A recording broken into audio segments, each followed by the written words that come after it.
looking wonderful. But at this point, I think the price point is equivalent or a little higher because of the less adaptation. It's still in the initial phase of development. But I think with time, the cost of this inks and printing will also go down. Once you have an economy of scale, you can do it in a roll to roll or in a continuous fashion in a product line.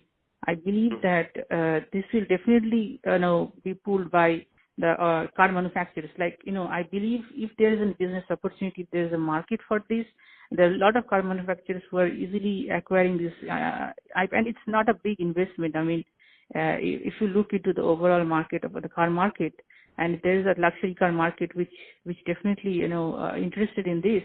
Once this reliability and the performance is demonstrated, and there is interest from the market and from the customers, I believe it's not going to be a big challenge for the car manufacturers to integrate that in their value chain. And there's a lot of acquisitions in plan. I mean, if you look around, mergers and acquisitions going on, and a lot of companies are acquiring ink manufacturers, like original equipment manufacturers and the device manufacturers. They're all combining together, forming a single company. So yeah, I think there are a lot of opportunities, and I think it will not be a challenge to adapt this in the value chain if needed. Mm-hmm.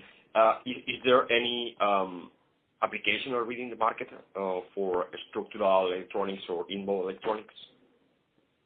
I think there are a few. I was talking to one guy, and he said that definitely there one of the applications which I heard is there's like LED headlights where they used to warm up or get cold when ice used to. So they basically had this conductive ink printed plastic lenses.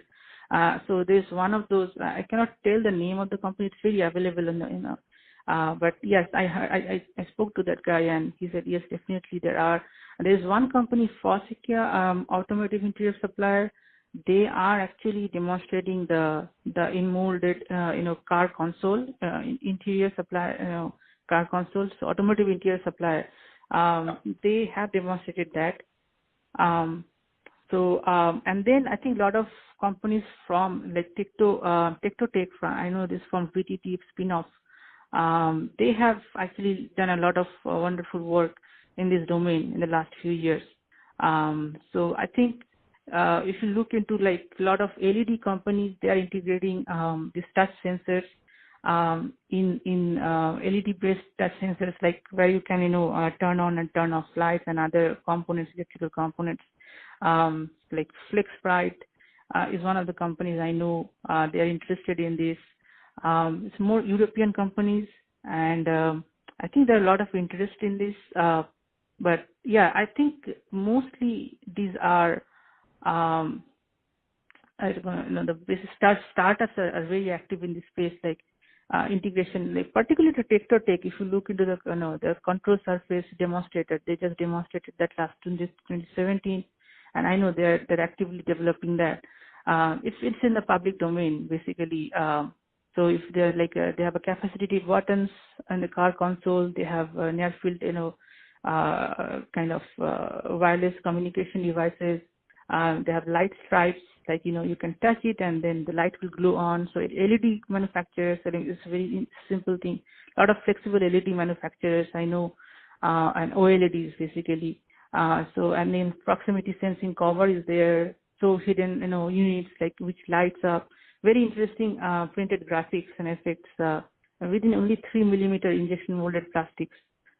These are very exciting, innovations, and I believe it will be adopted in a car very soon. So I'm not sure what's the timeline, but it's definitely a possibility. It's almost an end product for them.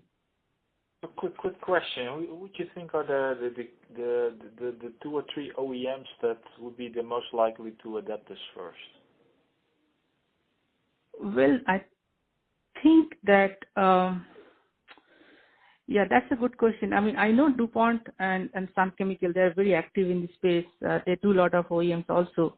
But in the car manufacturing space, I'm not sure at this point. There's mainly a lot of talks. I spoke